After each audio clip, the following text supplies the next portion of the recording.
informações. Agora, precisamos confessar, a taça tá bonita, não tá? Tá, mas você não viu nada. Gente, nós comemos tudo por trás. Olha isso. Comemos meia taça gigante. Todo mundo comeu melão aqui, mas quem gente. resiste Porque esse melão? quem resiste? E tá numa safra, mas eu digo pra você, mais do que especial. Você põe na boca, dá uma explosão de sabores o nosso melão rei. Mas melão rei sempre docinho, isso que é legal. Impressionante. Aí você fala assim, como é que eu compro o melão rei? Filha, filho, compra precisa apertar qualquer aqui, apertar lá, é não só tem, ver não, como é é. só pegar e levar pra casa que você abriu. Colhemos a fruta sempre madura e garantimos o sabor da fruta. Sabe lá o que é uma fruta que garante o sabor da fruta? Eu sei, porque eu como sempre melão Exato. rei. E tem vários melões, isso é que é importante, tem outras qualidades, mas esse nosso amarelo é o nosso top de linha. Eu vou inclusive mostrar pra você uma coisa muito importante, ó.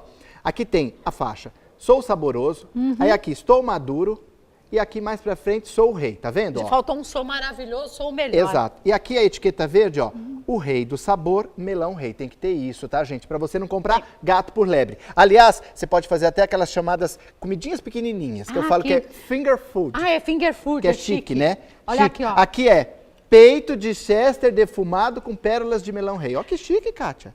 Chique no último. Mas tem que ser melão rei pro sucesso ser Tem garantido. que ser melão rei, filho, porque senão você tem que misturar o doce com o salgado. Isso é importante. O melão rei tá sempre docinho. Aliás, você encontra nos principais sacolões, hortifrutis, feiras livres, supermercados, naqueles mercadinhos mais próximos da sua casa. Também. Se não tiver, acesse o site e fala pra ele assim, acesse o site que eu gostaria de ter que tivesse aqui o melão rei. E outra coisa, no inverno é importante comer fruta para você se manter com as vitaminas, minerais, ele proteínas. É diurético também, Exatamente, é diurético, é a fruta da mulher porque ajuda no aparelho reprodutor feminino. Então tudo que você precisa está aqui, melão rei.